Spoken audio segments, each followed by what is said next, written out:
ele foi incumbido de carregar uma grande responsabilidade. E ele já trazia consigo um ministério árduo. Um ministério árduo. O que é isso? Um ministério de muita responsabilidade. Porque no capítulo 53 ele vai dizer que ele foi levado ao matador como ovelha muda, nem sequer abriu a boca.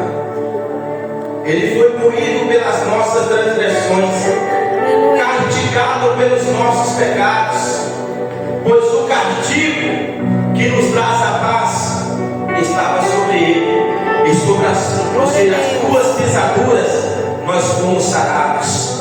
Sobre as tuas pisaduras nós fomos sarados. Compreenda e entenda uma coisa: é profundo aqui estas pisaduras, porque a cada momento, a cada instante que ele ia pisando, ia pingando gotas de sangue. A cada momento, a cada instante que ele ia pisando, ia ficando ali as marcas para trás, porque ele estava carregando aquela cruz do madeiro todas as nossas injustiças. Ele estava carregando ali todas as enfermidades. Ele estava carregando ali todos os pecados. Por quê? Porque lá em Romanos capítulo 3 versículo 26 vai dizer: todos pecaram e destituídos estavam da glória de Deus, da presença de Deus. Aí ele decidiu, sabe de uma coisa? Lá no jardim, Satanás enganou o homem.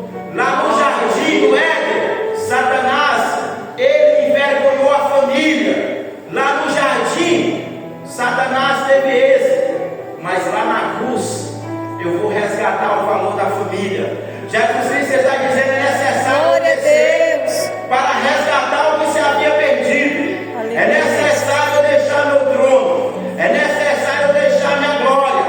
Mas na virtude da presença do Espírito Santo eu carrego sobre mim. Porque aonde eu pisar, aonde eu passar, eu vou transformar vidas. Aonde eu passar, eu vou curar. Aonde eu passar, eu vou ressuscitar. Aonde eu passar, da virtude do Espírito Santo que eu carrego, eu vou fazer obras extraordinárias.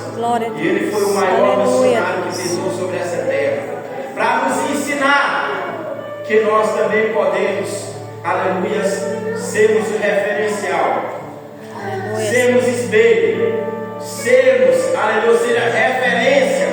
Mas para ser referência é necessário perder aqui para ganhar lá.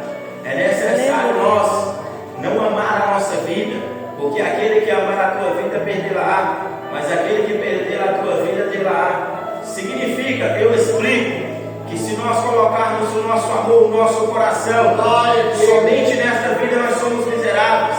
Se nós colocarmos o nosso coração em outro bem, aleluia, colocando ele maior do que o nosso Deus, nós estamos sendo politeístas, nós estamos adorando vários deuses, nós estamos idolatrando. Por quê? Porque o nosso coração não tem que estar, aleluia, ou seja, na nossa esposa, na nossa mãe, ou seja, na nossa família, no emprego, no carro, no nosso coração. Aonde está o teu coração, está o teu tesouro, e o nosso tesouro está nos céus, que é Deus, é o nosso Senhor e Salvador da nossa alma, da nossa vida. A Ele seja dada a honra, a Ele seja dada a glória, hoje e eternamente. Aleluia.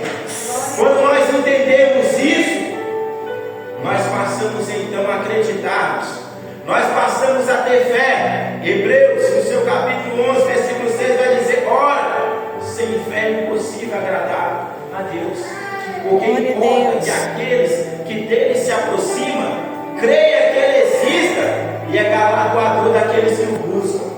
Não, tu não entendeu ainda. A fé não é para agradar pastores, a fé não é para agradar o esposo, a esposa, a fé não é para agradar, ou seja, o teu patrão. A fé é para agradar a Deus. Aleluia. Porque Ele continua sendo o consumador. Glória a Deus. Ele é o Salvador, Ele é o Redentor, o Regenerador. Então o profeta foi separado para estar ali, liberando profecias futuristas. Ele assumiu esse grande papel, essa grande responsabilidade. E eu entendo que Jesus Cristo, quando pisa sobre essa terra, lá em Evangelho de João, no seu capítulo 12,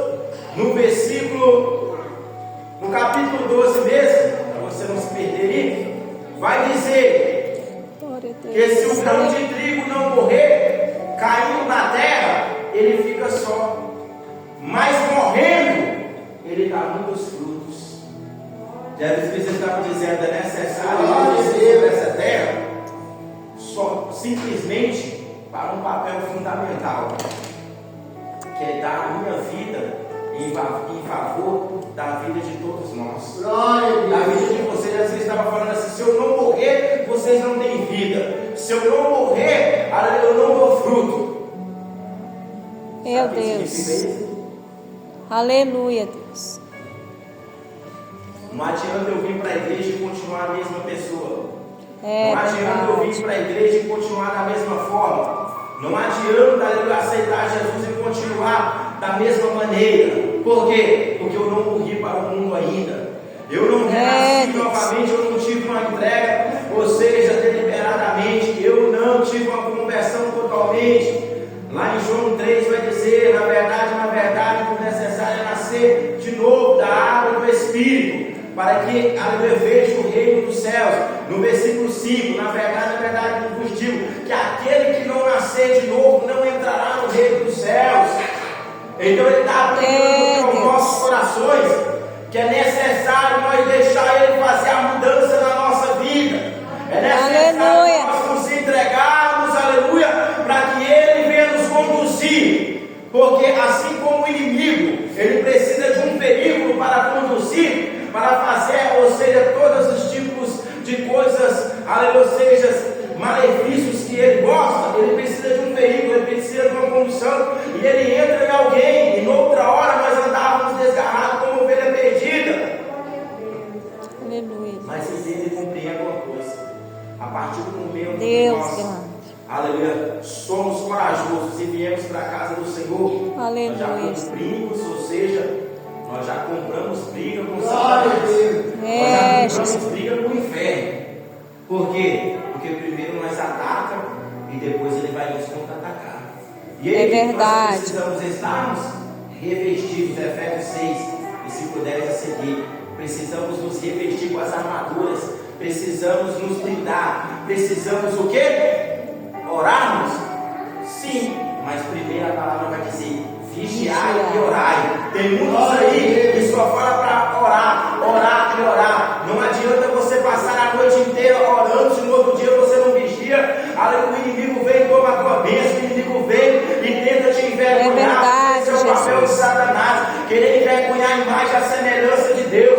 Mas eu quero te dizer uma palavra profética nessa noite.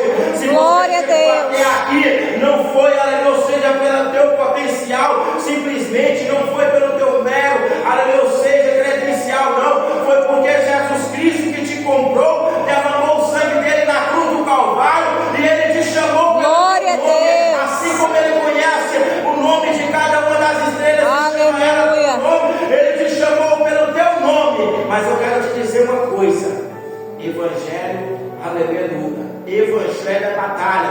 Evangelho é guerra e confronto a todo tempo.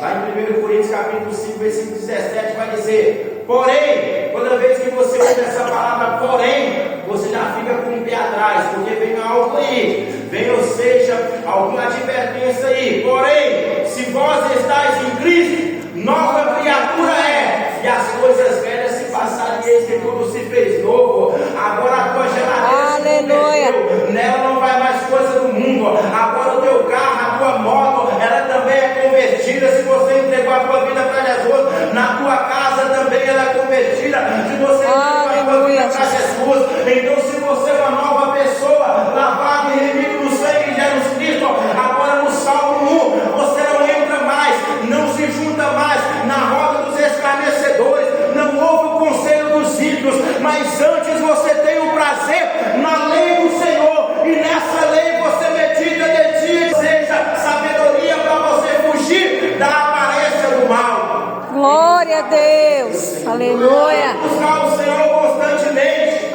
aleluia. Aleluia, porque essa é a vontade do nosso Deus. Tem caladaço. Deus grande, aleluia. Glória a Deus. Então, o que nós precisamos fazer?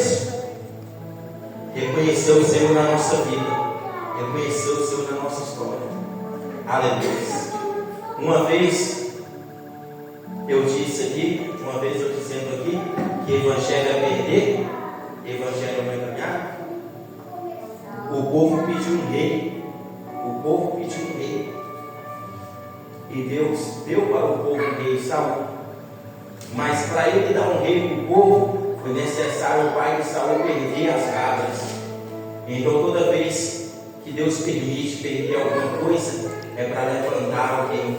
Aleluia. É para exaltar alguém. Glória a Deus. Alguém. Aleluia. Tu não está entendendo ainda. Aí você chega na igreja e diz, mas que luta, que dificuldade para não ter chegado aqui hoje. Mas é permissão de Deus. Porque talvez na vida foi difícil, mas na volta ele te exalta. Tu não entendeu ainda. Na ida de Saul foi difícil ele encontrar, mas quando ele chegou lá, não foi necessário, porque ele foi ungido rei. Mas entende e compreenda uma coisa: o povo pediu um rei, e Deus deu.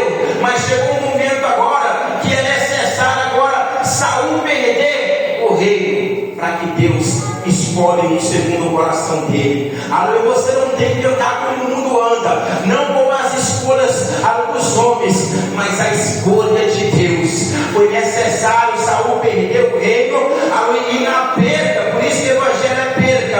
Aleluia. Agora entra, aleluia, ou seja, Davi, e ele diz: eu escolhi um rei segundo o meu coração. Não, tu não entendeu ainda. Não é só Davi que é segundo o coração de Deus, é toda aquela que o reconhece como único, suficiente Salvador da tua alma. Não, tu não é apenas chamado, tu és escolhido. Por isso que eu quero Glória a Deus. o inimigo não vai ter mais força contra o teu ministério. O inimigo não vai ter êxito contra a tua casa e contra a tua família.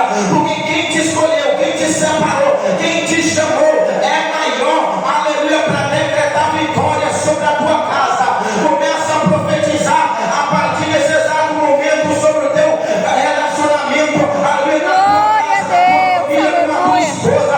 E o inimigo vai colocar em retirada, porque a Bíblia diz: em parte falamos e em parte profetizamos. Então profetiza sobre a minha vida.